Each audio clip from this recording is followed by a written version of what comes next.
Hi friends, I am Mila Tiwari. Welcome in my channel M online classes. Friends, कल मैं प्रतिशत के कुछ क्वेश्चंस आप लोगों को सॉल्व करा रही थी, तो पूरा वीडियो अपलोड नहीं हो पाया है कुछ टेक्निकल प्रॉब्लम की वजह से। इसीलिए मैं आज वही क्वेश्चंस आप लोगों के सामने दोबारा रख रही हूँ और उसका सोल्यूशन भी आप लोगों को दूंगी। और उसके बाद नेक्स्ट क्वेश्चंस के जो फॉर्मूले हैं उन क्वेश्चंस को भी सॉल्व करवाऊंगी आपके साथ। बने रहिए मेरे साथ सारे क्वेश्चंस के सोल्यूशन देखने के लिए। आइए,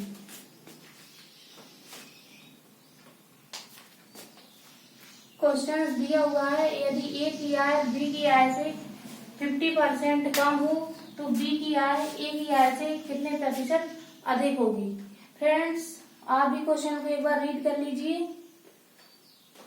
मैंने आप लोगों को कल जो दो फार्मूले बताए थे वो आप लोगों को आशा करती हूँ लर्न होंगे, और यदि नहीं लर्न है तो कॉपी या मेरा वीडियो अगेन देखिए और उसमें उन फॉर्मूले को अपनी कॉपी में नोट डाउन करिए। तो आइए, इसमें हम किस फॉर्मूले का यूज करेंगे। यदि ए की आय बी की आय से x% कम हो तो बी की आय ए की आय से 100x/100 - x% अधिक होगी। इस फॉर्मूले का हम यूज करेंगे इस क्वेश्चन को सॉल्व करने में। आइए,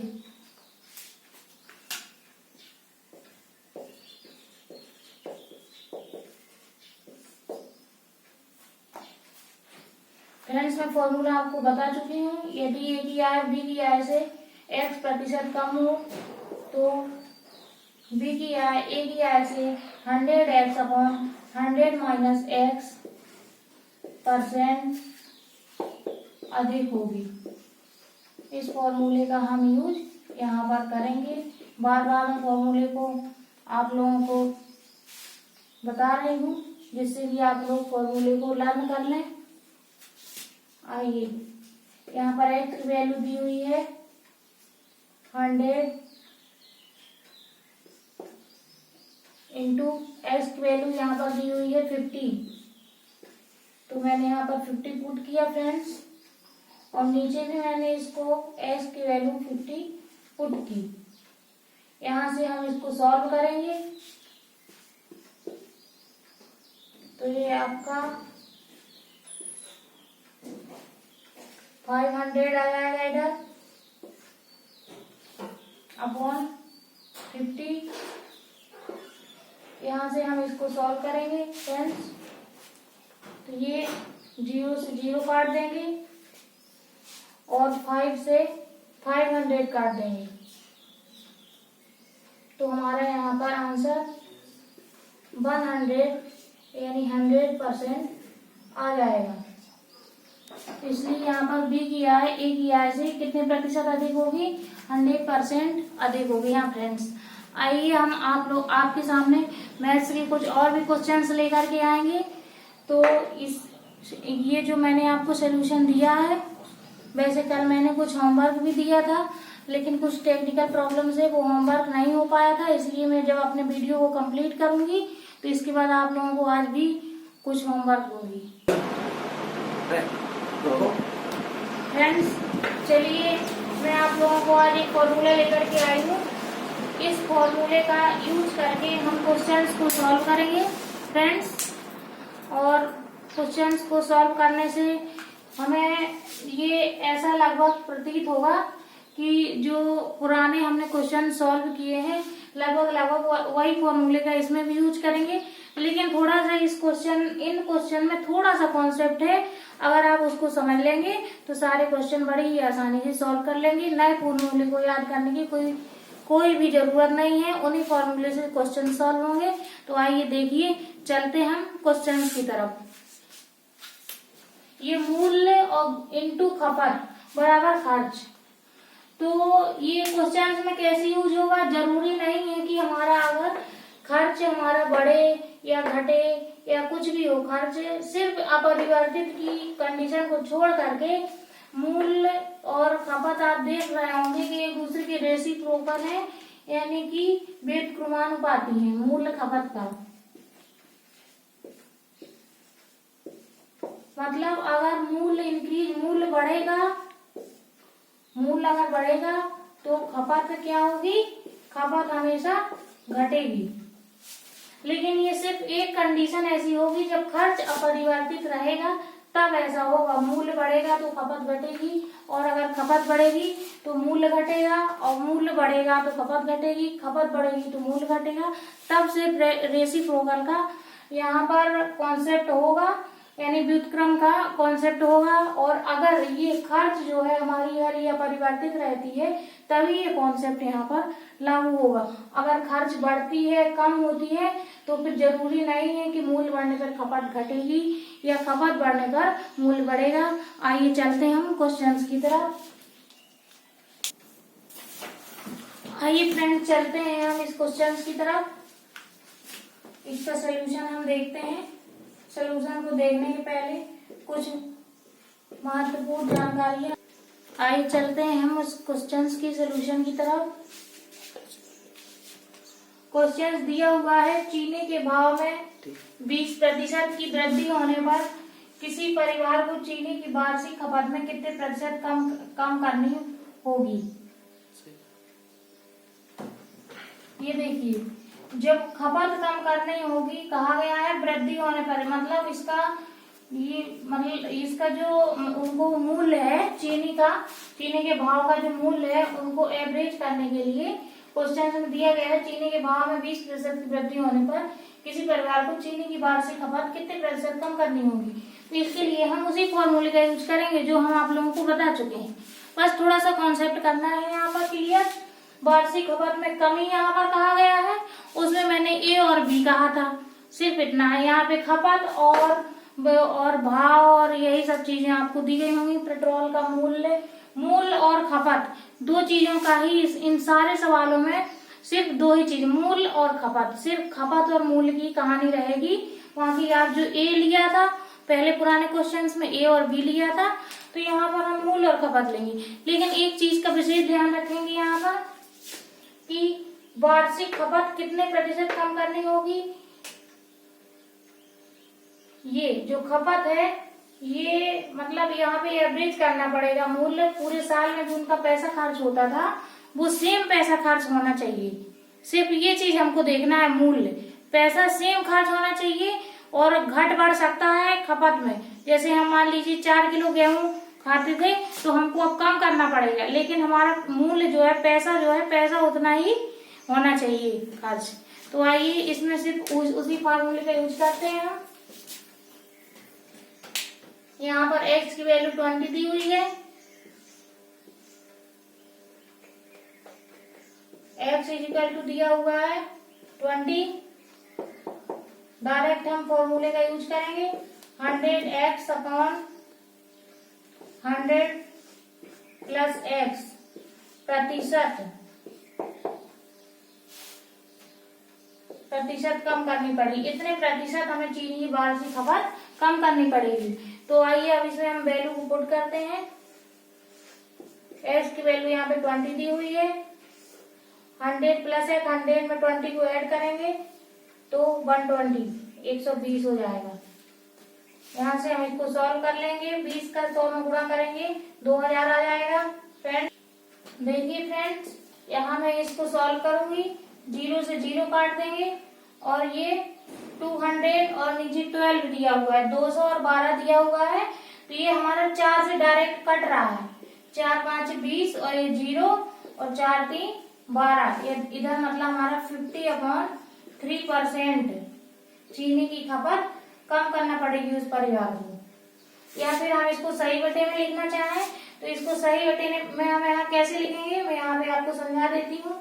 ये जो 50 है ये 3 का हम भाग देंगे इसमें, तो 3 1 और ये 2 बचा 20, 3 18 और ये 2 बचा। तो ये हम यहाँ पे सही बटे में कैसे लिखते हैं, ये जो पूरा चला जाता है तो यहाँ पे पूरा हम लिख देते हैं। इतना सही है, पढ़ते हैं ना 16 सही इतने बटे इतने। तो ये जो नीचे दिया गया है 3 हम जगह लिख देते हैं। अब बचा क्या है हमारे पास, ये शेष 2 ऊपर लिख देते हैं। और ये आंसर, कभी कभी कंफ्यूजिंग होते हैं आंसर, क्योंकि ऑप्शन में हो सकता है 16 सही 2/3 दिया हुआ हो ऑप्शन में, तो हम फ्रेंड्स इसको टिक करेंगे। वैसे तो हमारा ये भी सही था, लेकिन ऑप्शन की प्रॉब्लम हो जाती है कंपटीशन एग्जाम में, इसलिए मैंने ये सही बटे में यहाँ पे लिख दिया है। आइए फ्रेंड्स हम अगले क्वेश्चंस की तरफ चलते हैं। आइए फ्रेंड्स चलते हैं हम अगले क्वेश्चन की तरफ। लिखा है पेट्रोल के मूल्य में 10% की कमी होने पर एक उपभोक्ता को पेट्रोल की खपत में कितने प्रतिशत वृद्धि करना पड़ेगी। ये थोड़ा सा यहाँ पर हो गया है, कितने प्रतिशत वृद्धि करनी होगी जिससे उसका पेट्रोल पर खर्च ना घटे। तो फ्रेंड्स ये आइए हम सॉल्व करते हैं। सेम वही क्वेश्चन है, वहां पर हमने यहाँ पे बढ़ गया था मूल्य, हमारा यहाँ पे मूल्य कम हो रहा है, तो हमारा यहाँ पे ये खपत हमारी इस बढ़ेगी। मैंने आपको पहले भी बताया था कि पेट्रोल की खपत और मूल्य सिर्फ इन दोनों चीजों का ही खेल है इन क्वेश्चन में, और कुछ नहीं है। तो ये खपत बढ़ेगी तो मूल्य घटेगा, और मूल्य बढ़ेगा तो खपत घटेगी। तो आइए इसमें दिया हुआ है पेट्रोल के मूल्य में 10% कमी हो रही है, तो हम इसमें कौन से फॉर्मूले का यूज करेंगे फ्रेंड्स, आप लोग समझ गए होंगे। इतने सारे क्वेश्चन सॉल्व किए हैं तो आप लोग ऑलरेडी समझ गए होंगे। 100x अपॉन 100 माइनस x प्रतिशत वृद्धि करना पड़ेगी हमको। किसमें करना पड़ेगी वृद्धि, जिससे हमारा पेट्रोल का खर्च ना घटे। पेट्रोल की खपत में इतने प्रतिशत हमको वृद्धि करना पड़ेगी, तो हमारे पेट्रोल का खर्च नहीं घटेगा। तो इसको हम यहाँ से सॉल्व कर लेंगे। यहाँ से हम इसको सॉल्व करेंगे तो ये 100 एच की वैल्यू यहाँ से हम पुट करेंगे, 10 दी हुई है, 10 इसको हम यहाँ से सॉल्व कर लेंगे तो ये हमारा 1000 आ जाएगा इधर, और नीचे हमारा 90 आ जाएगा, 0 से 0 हटा देंगे, और ये 100/9%। वैसे हमारा आंसर ये सही है, लेकिन हम इसको सही बटा में लिखने की कोशिश करेंगे। तो ये हम यहाँ पर 9 का 100 में भाग दे करके ये देखिए 1 0 1, तो ये हमारा यहाँ पर 11 सही, इतने प्रतिशत 1/9, 11 सही, 1/9, 11 सही, 1/9% हमको वृद्धि करना होगी पेट्रोल की खपत में, तब हमारे पेट्रोल का खर्च नहीं घटेगा। तो आइए फ्रेंड्स चलते हैं हम कुछ और अलग प्रकार के क्वेश्चंस की तरफ। तो आइए देखते हैं आइए फ्रेंड्स चलते हैं हम ये अलग टाइप के थोड़ा सा डिफरेंट क्वेश्चंस की तरफ, इसको समझते हैं। किसी वस्तु की 10% तथा 10% की दो क्रमवार मूल्य वृद्धि किस एकमात्र मूल्य वृद्धि के समतुल्य है।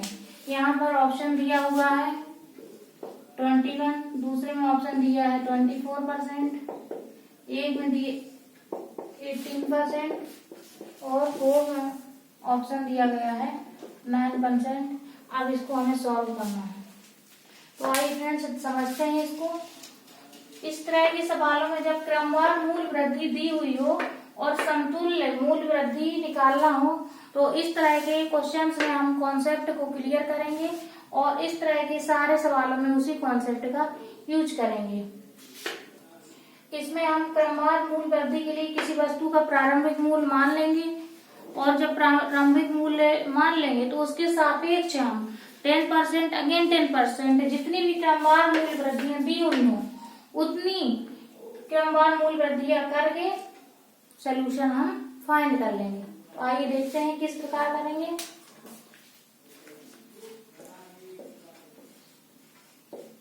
सोल्यूशन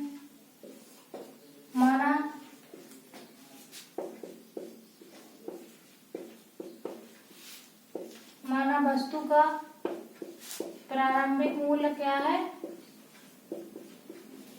इस तरह में हम ज्यादातर 100 मान लेते हैं किसी वस्तु का प्रारंभिक मूल्य, जिससे कि हमको सॉल्व करने में 100 मानने से किसी वस्तु के प्रारंभिक मूल्य को जब 100 मानेंगे तो इसको हमें सॉल्व करने में बहुत ही आसानी होगी। वैसे हम यहाँ पर कोई भी मान सकते हैं, लेकिन 100 मानने से हमको बहुत ही आसानी होगी। आइए देखते हैं अब वस्तु का परिवर्तित मूल्य क्या होगा? जब हमने प्रारंभिक मूल्य मान लिया है तो वस्तु का परिवर्तित मूल्य क्या होगा? 10% की एक बार वृद्धि की और फिर एक बार 10% की वृद्धि की। तो आइए देखते हैं 100 इंटू 100 प्लस 10, क्योंकि 10% की वृद्धि हो रही है और 2 बार हो रही है। और परसेंटेज का मतलब मैं आप लोगों को पहले ही वीडियो में बता चुकी थी कि परसेंट का मतलब जिसका आधार 100 हो, तो इसलिए मैंने यहाँ पे 100 लिया है। 10% लिखा हुआ है और इसी तरह मैं अगले 10% को भी लिख लूंगी यहाँ पर। यहाँ से हमको परिवर्तित मूल्य मिल जाएगा। सॉल्व करने पर 100 में 10 जोड़ेंगे 110, इसमें भी 110 आ जाएगा फ्रेंड्स। इसको आप लोग सॉल्व कर सकते हैं। यहाँ से जीरो, दोनों जीरो मैंने यहाँ से काट दिए और ये दोनों जीरो यहाँ से कट जाएंगी। 11 का 11 में गुणा करेंगे फ्रेंड्स तो 121 121 आ जाएगा। आप लोग करके देख सकते हैं। तो ये हमारा इतने रुपए क्या है, हमारा परिवर्तित मूल्य है। ये प्रारंभिक मूल्य हमारा 100 रुपए है। ये अब हमको क्या करना है? एकमात्र मूल्य वृद्धि, समतुल्य मूल्य वृद्धि हमको ज्ञात करना है। एकमात्र मूल्य वृद्धि किसके समतुल्य है, ये हमको ज्ञात करना है। तो हमने ये 100, कोई भी वस्तु अपनी प्रारंभिक अवस्था में हमेशा 100% होती है, तो इसको हम ऐसे भी लिख सकते हैं। यहाँ पे क्योंकि रुपए दिया हुआ नहीं है तो इसलिए मैं इसको परसेंट ही लिख रही हूँ। अगर यहाँ पे जो भी दिया हुआ होता क्वेश्चंस में, वैसे वस्तु का मूल्य रुपए में ही होता है, लेकिन पूरी परसेंट में ही लिख रही हूँ मैं, क्योंकि क्वेश्चंस में परसेंट दिया गया है। तो अब मैं यहाँ पर ये समतुल्य वृद्धि कैसे निकालेंगे? परिवर्तित मूल्य में से जब हम प्रारंभिक मूल्य को घटा देंगे, ये कॉन्सेप्ट है, तो हमको ये एकमात्र समतुल्य वृद्धि हमको प्राप्त हो जाएगी। तो एकमात्र मूल्य वृद्धि क्या होगी फ्रेंड्स? परिवर्तित मूल्य में से जब हम प्रारंभिक मूल्य को घटा देंगे तो हमको एकमात्र मूल्य वृद्धि मिल जाएगी। ये हमारा कॉन्सेप्ट रहेगा जो हमें सारे इस तरह के क्रमवार मूल्य वृद्धि या बट्टे के सवालों या छूट के सवालों में भी काम आएंगे, जो मैं अभी आपको आगे बताने जा रही हूँ। परिवर्तित मूल्य माइनस प्रारंभिक मूल्य। फ्रेंड्स यहाँ से हमको मिल जाएगा परिवर्तित मूल्य 121 है, प्रारंभिक हमने 100 माना था, तो ये हमारी समतुल्य वृद्धि 21% आ जाएगा, जो हमको ऑप्शन नंबर ए में दिया हुआ है। तो ऑप्शन नंबर ए हमारा करेक्ट हो जाएगा। आइए चलते हैं हम दूसरे क्वेश्चंस की तरफ। आइए फ्रेंड्स चलते हैं हम इस क्वेश्चंस की तरफ। क्या लिखा हुआ है आप रीड करिए एक बार। 20% और 5% के दो क्रमवार बट्टे के समतुल्य है। किसके समतुल्य है? इसमें ऑप्शन हमारे दिए हुए होंगे, वो हमको फाइंड करने हैं। देखते हैं फिर क्या क्वेश्चन का आंसर आता है। सेम वही क्वेश्चन जो मैंने पिछली बार आपको बताया है, बस इसमें बट्टा दिया हुआ है, उसमें वृद्धि थी। बट्टे का मतलब होता है छूट, किसी वस्तु में छूट। जैसे हमको दुकानदार कभी कभी कुछ डिस्काउंट जो देता है, जिसको हाँ हम डिस्काउंट भी कह सकते हैं, जैसे कि 10% डिस्काउंट, 20% डिस्काउंट, जितने भी होते हैं बट उसको हम बट्टा कहते हैं। तो ये हमारा बट्टा है, तो इसकी छूट है। सेम उसी तरह हम इसको प्रारंभिक मान लेंगे किसी वस्तु का, और परिवर्तित मूल्य हम निकाल लेंगे छूट के द्वारा, और जब हमें दोनों मूल्य मिल जाएंगे तो हम इसको क्रमवार बट्टा, समतुल्य बट्टा ज्ञात कर लेंगे। परिवर्तित मूल्य में से प्रारंभिक मूल्य को हटा देंगे तो हमको समतुल्य बट्टा फ्रेंड्स मिल जाएगा। आइए देखते हैं, इसको सॉल्व करते हैं क्या आंसर आता है।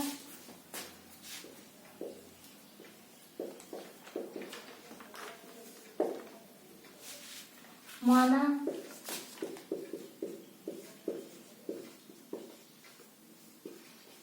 वस्तु का प्रारंभिक मूल्य कितना मानेंगे फ्रेंड्स?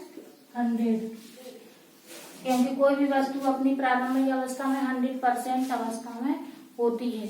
ये हमने यहाँ पे मान लिया है 100% अवस्था। अब हम इसकी परिवर्तित मूल्य निकालेंगे।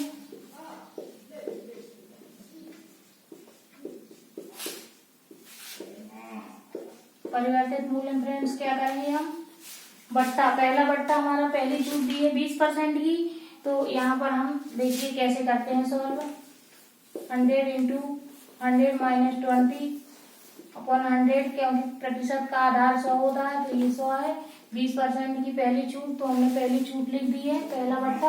दूसरा बट्टा 5% दिया हुआ है, तो हम दूसरे बट्टे में यहाँ पे फ्रेंड्स 5% लिख देंगे। 100 में से 5 घटा देंगे और ये 100 हम यहाँ पर लिख देंगे।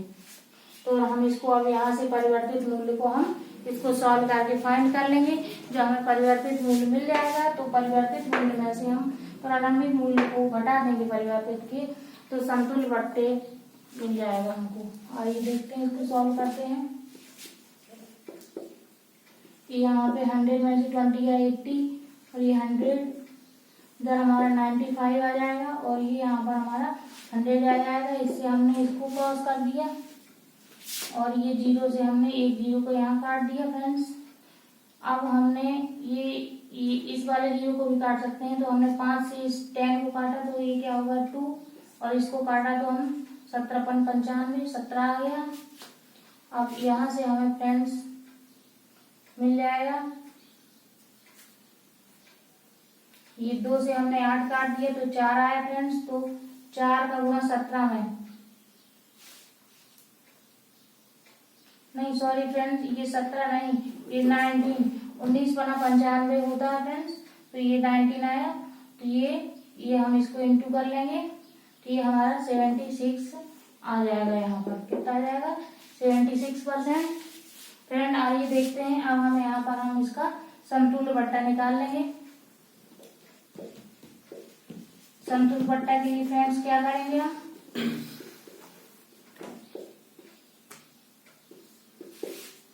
समतुल्य बट्टे के लिए फ्रेंड्स क्या करेंगे, परिवर्तित मूल्य में से हम प्रारंभिक मूल्य को घटा देंगे।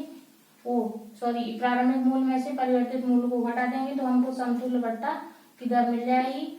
क्योंकि यहाँ पे ये छूट हो रही है ना, ये जो छूट हो रही है बट्टा हो रहा है, तो ये हमारा ये हमेशा माइनस में होगा। तो ये 100 में से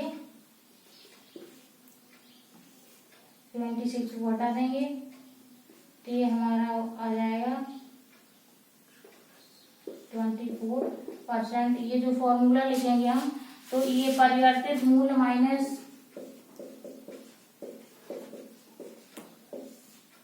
समतुल्य बट्टा या वो वृद्धि कमी, इसके लिए हम सूत्र लिखेंगे परिवर्तित मूल्य। ये माइनस की जगह ये वाला फॉर्मूला हम यूज करेंगे, ये आप लोग राइट डाउन कर लीजिए, माइनस प्रारंभिक मूल्य। इसका मतलब होता है फ्रेंड्स, अगर ये बट्टा या कमी होगी तो हमेशा प्रारंभिक मूल्य बड़ा होगा, और अगर हमारी वृद्धि हो रही है तो हमेशा परिवर्तित मूल्य बड़ा होगा। तो जो बड़ा होगा उसमें से माइनस हो जाएगा और ये हमें मिल जाएगा फ्रेंड्स। तो इस वाले फॉर्मूले को आप राइट डाउन कर लीजिए, समतुल्य वृद्धि या कमी परिवर्तित मूल्य माइनस इसको प्रारंभिक मूल्य। आइए फ्रेंड्स चलते हैं अगले क्वेश्चंस की तरफ। आइए फ्रेंड्स चलते हैं हम इस क्वेश्चंस की तरफ।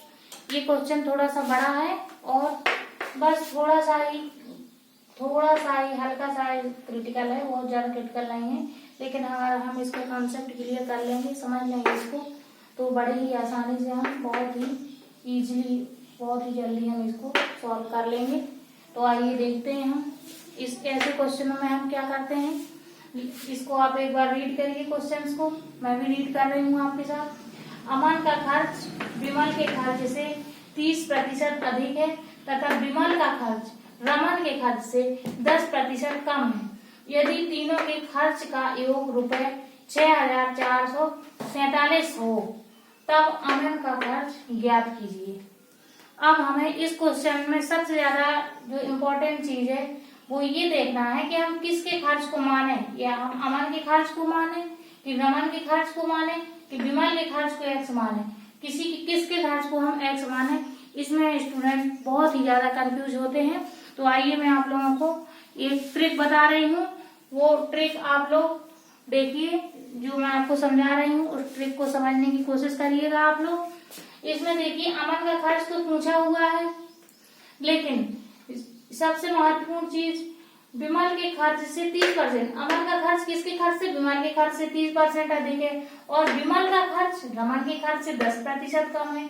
तो हम x मानेंगे, मान लीजिए अमन के खर्च को हमने x मान लिया, तो हम विमल के खर्च को कैसे निकाल पाएंगे? वो तो हमें दिया ही नहीं, 30% अधिक कह रहा है, तो ये हमें यहाँ पे ये नहीं कर चल पाएगा। तो हम यहाँ पे रमन के खर्च को यदि मान लेंगे, क्योंकि रमन का खर्च अगर मानेंगे तो रमन से रिलेटेड तीनों चीजें हमारी आ जाएंगी। तो हम यहाँ पर रमन के खर्च को मानेंगे, और हमेशा उसी को मानेंगे जिसके खर्च से, जिसको हम मानने से हमारी जो भी क्वेश्चंस में दिए हुए हैं वो सारे हमारे संबंध बन जाए, एक बहुत ही अच्छा रिलेशन बन जाए। तो इसलिए हम रमन के खर्च को मानेंगे और फिर इस क्वेश्चन को सॉल्व करेंगे। अपने कॉन्सेप्ट में ये चीज आप नोट कर लीजिए कि जो उसी के खर्च को हम मानेंगे जिससे हमारा क्वेश्चन बड़ी ही आसानी से सॉल्व हो जाएगा। तो यहाँ पर हम रमन को मानते हैं, रमन का खर्च मान लीजिए क्या है। सॉल्यूशन देखते हैं इस क्वेश्चन का।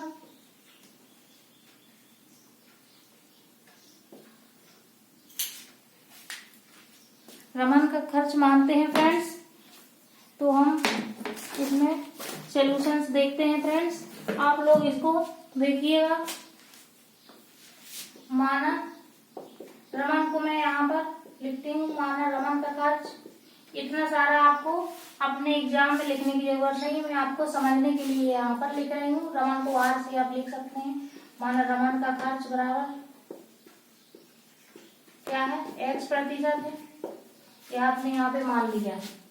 अब यहाँ पे हम देखिए क्वेश्चन को तोड़ेंगे, तो ये दिया है विमल का खर्च रमन के खर्च से 10% कम है। तो आइए हम यहाँ पर निकालते हैं विमल का खर्च। तो विमल का खर्च क्या होगा? विमल का खर्च हमारा आएगा इधर x माइनस 10x/100। ये हमने क्या लिखा? ये आप समझ गए होंगे, 10% कम कहा है। किसके खर्च से? रमन के खर्च से विमल का खर्च 10% कम है। तो इसमें से हम ये 10% घटा देंगे तो हमको विमल का खर्च मिल जाएगा क्वेश्चन के अनुसार। तो ये देखिए फ्रेंड्स, ये जीरो में जीरो काट दिया, 10x माइनस x, यहाँ पे हमारा ये ऐसे आएगा सॉल्व करने पर बराबर 9x/10। ये हमारा किसका खर्च आ गया है? हमारा ये हमारा आ गया है विमल का खर्च। अब देखिए विमल के खर्च से रिलेशन किसका है? अमन के खर्च का। अमन का खर्च विमल के खर्च से 30% अधिक है, तो हम यहाँ पर अमन का खर्च भी निकाल लेंगे इसी तरह। आइए देखते हैं, और ये तीनों में आपको दोबारा भी समझाऊंगी अभी। फ्रेंड जिसको समझ में नहीं आया है तो मैं आपको दोबारा भी अभी हिंट करने वाली हूँ, तो आप ध्यान से इसको समझ लीजिएगा। तो 9x/10, ये मैंने यहाँ पे क्यों लिखा है? क्योंकि लिखा है अमन का खर्च विमल के खर्च से 30% अधिक है। तो ये हमने पहले तो किसका खर्च लिख दिया? विमल का खर्च, और इसके खर्च से कितना अधिक है? 30%। यहाँ पे हमारा कम था, 10% कम था, इसलिए हमने माइनस किया था। यहाँ पे 30% अधिक है, तो इसलिए हमने उसके खर्च में प्लस किया है। तो इधर से हम इसको सॉल्व कर लेते हैं फ्रेंड्स।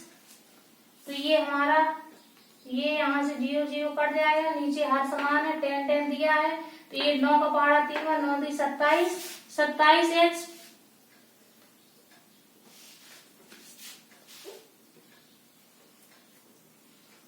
ये यहाँ पे फ्रेंड 27 हो जाएगा।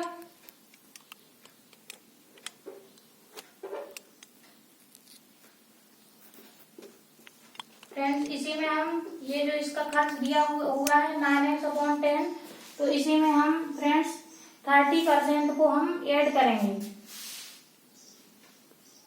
तो इसका हो जाएगा 30/100।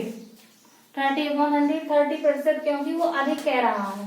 तो यहाँ पर हमारा हो जाएगा, ये इधर हमारा हर करने पर, हर समान करने पर यहाँ पे 100 आ जाएगा एलसीएम लेने पर, और ये हमारा आ जाएगा 90x, और प्लस आ जाएगा हमारा कितना? 9 27 x। तो इसको जोड़ के फ्रेंड्स कितना आ जाएगा, 90 में हम 27 को जोड़ेंगे तो कितना आ जाएगा फ्रेंड्स, 90 में 27 को आप लोग भी ऐड कर सकते हैं, 117 आ जाएगा फ्रेंड्स। तो यहाँ पे हम लिख देंगे 117 x/100। ये हमारा किसका खर्च आ जाएगा, ये अमन का खर्च आ जाएगा। आइए फ्रेंड्स एक बार हम फिर समझ लेते हैं ये, क्योंकि क्वेश्चन का मेन पॉइंट यही तीनों चीजें हैं, तो हम आपको फिर से समझाने की कोशिश करेंगे। हमने रमन का खर्च 1% मान लिया है। इसके बाद विमल का खर्च कितना है, विमल का खर्च रमन के खर्च से 10% कम है, तो हमने 10% यहाँ से घटा दिया है, 10/100 करके, 10x/100 करके हमने इसको यहाँ से घटा दिया है, क्योंकि 10% कम कह रहा है क्वेश्चन के अनुसार, तो ये 9x/10 आ गया। और दूसरा अमन का खर्च कह रहा है विमल के खर्च से 20% अधिक कह रहा है, तो मैंने 30% को यहाँ पर इसमें विमल के खर्च में हमने यहाँ पर जोड़ दिया है फ्रेंड्स। तो इसको सॉल्व करने पर 117/100 x आएगा फ्रेंड्स। सॉल्व करना मैंने आपको समझा दिया है फ्रेंड्स। अगर आपको समझ में नहीं आया हो तो आप कमेंट बॉक्स में कमेंट करिएगा, तो मैं दूसरी बार भी इस क्वेश्चन को आपको समझा दूंगी या कमेंट में आपको उसका सोल्यूशन दे दूंगी। आइए चलते हैं हम क्वेश्चन की तरफ, अब सॉल्व की तरफ, सोल्यूशन की तरफ चलते हैं फ्रेंड्स। दिया है तीनों के खर्चों का योग कितना दिया है, 6447। अब हम डायरेक्ट यहाँ पे लिखेंगे x, तीनों के खर्चों को जोड़ देंगे, 9x/10 प्लस 117x/100 दिया है, और क्वेश्चन के अनुसार इसकी वैल्यू हमें तीनों का योग दिया हुआ है 6447। अब ये फ्रेंड्स हम यहाँ से सॉल्व करेंगे, तो ये 100 हमारा एलसीएम हो जाएगा फ्रेंड्स। यहाँ पे ये देखिए मैंने 100 एलसीएम ले लिया है। जिसको समझ में नहीं आता है इसके नीचे 1 मान लिया करें, और ये 100 एलसीएम है, तो यहाँ पे गुणा करेंगे 100 का, तो ये हमारा हो जाएगा 100x प्लस 10 का भाग देंगे 100 में, 10 बचेगा, फिर 10 का हम 9 में गुणा करेंगे, तो ये हमारा हो जाएगा 90x। 100 से 100 पूरा ही भाग कट जाएगा, तो इसलिए हम पूरा यहाँ पर 117x आ जाएगा, और इधर हमारा आ जाएगा 6447।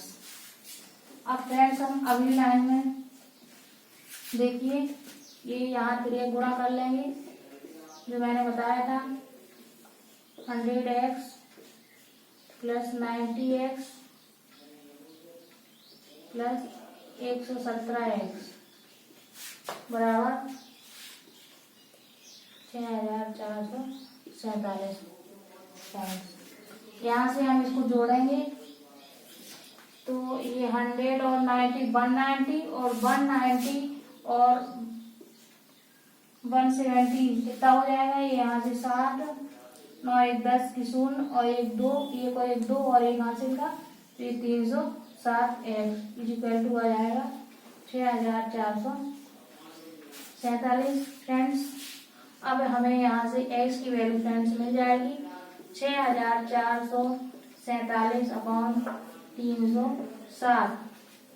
अब हम 307 का 6447 में भाग दे लेंगे फ्रेंड्स। मैं यहाँ आपको भाग करके बता देती हूँ।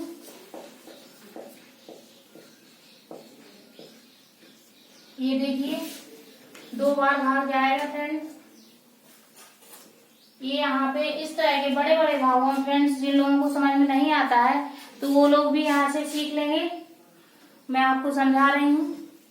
ये यहाँ पर हम बड़े भाग डायरेक्ट जो लोग नहीं दे पाते हैं तो उसके लिए हम सिर्फ इस पहले अंक का और इस पहले अंक में भाग दे करके हम देख लेते हैं, और यहीं से हम अनुमान लगा लेते हैं कि कितनी बार भाग जाएगा फ्रेंड्स। ये नहीं कि ये 307 का 1 बार गुणा किया, फिर 2 बार गुणा किया, फिर 3 बार गुणा किया, तो ऐसा करने पे बहुत ही लंबा प्रोसेस हो जाएगा। हम यहाँ से अनुमान लगाते हैं इस तरह के भागों में 3 का पहाड़ा 1 अंक लेकर के करेंगे, और अगर हमारा 1 अंक नहीं जा रहा है तब यहाँ से हम 2 अंक लेंगे, यहाँ से 1 ही अंक लेंगे और भाग देंगे, और जितनी बार अनुमान से हम यहाँ पर भी भाग देंगे गुणा करके देख लेंगे। तो ये 3 का भाग 6 में लेंगे तो 2 बार जा रहा है फ्रेंड्स, तो हम 2 बार भाग देकर देखते हैं। देखिए क्या आता है, 2 का भाग मैंने 2 बार भाग दिया है, 2 का भाग गुणा 7 में 2 7 14 और 2 3 6 614 फ्रेंड्स 644 से छोटा है, चला गया भाग, कोई प्रॉब्लम ही नहीं हुई। तो ये 0, 4 में से 1 गया 3 और ये 307 फ्रेंड्स, वही आ गया सेम 307।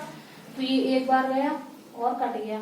तो ये हमारा क्या यहाँ से क्या होगा, ये फ्रेंड्स मैंने यहाँ पे गुणा किया था फ्रेंड्स, तो ये 100 और आएगा यहाँ पे अभी।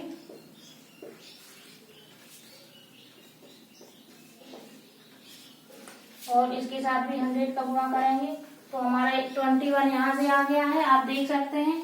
तो ये हमारा हो गया 2100, मतलब 2100। हमको किसकी वैल्यू मिल रही है, एक्स की वैल्यू, यानी कि हमारा रमन का खर्च कितना आ गया है, 2100 रुपए। अब फ्रेंड्स क्वेश्चन में किसका खर्च पूछा गया है, अमन का खर्च पूछा गया है। और अमन का खर्च मैंने फ्रेंड्स कितना निकाला है, 117/100x। तो हम x की वैल्यू यहाँ पर पुट कर लेंगे फ्रेंड्स, तो हमको अमन का खर्च मिल जाएगा फ्रेंड्स। तो इसको थोड़ा सा मैं रीड कर देती हूँ फ्रेंड्स। आप आशा करती हूँ आप लोगों ने ये स्क्रीनशॉट ले लिया होगा, या फिर मैं हट जाती हूँ, आप लोग इसका स्क्रीनशॉट ले सकते हैं सोल्यूशन का, या फिर वीडियो को अगेन देख सकते हैं, या फिर मैं यहीं पर इसको यहाँ पे सॉल्व कर देती हूँ। आप लोगों को प्रॉब्लम हो रही है तो मैं आप लोगों को यहाँ पे सॉल्व कर देती हूँ। इसमें पूछा गया है अमन का खर्च डायरेक्ट कितना, 117/100। एक्स की वैल्यू 2100 आ गई है, तो 117 गुणा 2100/100। तो ये 0 से 0 कट जाएगी। अब हम डायरेक्ट 117 का 21 में गुणा कर लेंगे। और फ्रेंड्स एक बात आप ध्यान दीजिए, ये जैसे 2 अंकों का अगर आपको पहाड़ा आता है तो बहुत ही अच्छी बात है गुणा करने में, तो हम डायरेक्ट 2 अंकों का गुणा कर सकते हैं। ये नहीं कि 1 का 1 बार गुणा किया फिर 2 का 1 बार गुणा किया, ऐसा नहीं कर सकते। अगर आपको 21 का पहाड़ा आ रहा हो तो आप इसका गुणा इसमें डायरेक्ट कर सकते हैं। 21 7 जा 21 7 से क्या होता है 7 और 147 फ्रेंड्स। तो ये 7 मैंने रखा है और 14 मैंने यहाँ से ले लिया है फ्रेंड्स, यहाँ से। और 21 से कम 21 और 21 और 14 कितना हुआ फ्रेंड, 4 1 5 2 1 3 35 की 5, फिर मैंने यहाँ से 3 ले लिया है फ्रेंड। फिर 21 से कम 21 और 21 में 3 को मैंने जोड़ दिया है फ्रेंड्स, तो क्या हो गया ये 24। तो ये हमारा 2457 रुपए हमें किसका खर्च मिल जाएगा, यहाँ से सॉल्व करने से 2457 रुपए हमें मिल जाएगा। किसका खर्च, ये मिलेगा हमको अमन का खर्च। कितना आ जाएगा 2457 रुपए। और ये जो हमने माना था अगर क्वेश्चन में उसका खर्च पूछ लेता रमन का, तो रमन का खर्च भी हमको बड़ी ही इजीली फ्रेंड्स प्राप्त हो जाएगा। फ्रेंड्स अगर आप लोगों को ये क्वेश्चन समझ में ना आया हो तो मुझे कमेंट बॉक्स में कमेंट कर सकते हैं, तो मैं आपको अगेन समझा दूंगी इसको। फ्रेंड्स एक बहुत ही महत्वपूर्ण जानकारी आपको देनी थी कि अभी प्रतिशत के बहुत सारे फॉर्मूले मैंने और बहुत सारे क्वेश्चन सॉल्व कराए हैं फ्रेंड्स, लेकिन अभी प्रतिशत का बहुत ही ज्यादा फॉर्मूले और कॉन्सेप्ट बचे हुए हैं। तो मैं प्रतिशत की जितने वीडियो में जितने भी क्लास लूंगी, मैं सारी क्लासों में आप लोगों को प्रतिशत का पूरा चैप्टर कंफर्म करूंगी, कॉन्सेप्ट क्लियर करूंगी। इसी तरह मैथ्स के सारे टॉपिक की वीडियो कंफर्म करूंगी आपको। मेरे साथ बने रहिए और मेरे साथ बने रहिए। आप हमारे चैनल को सब्सक्राइब करिए, लाइक करिए और सामने बने हुए बेल आइकन को प्रेस करिए, जिससे आप लोगों को हमारे सारे वीडियो आप तक पहुंच सकें। धन्यवाद।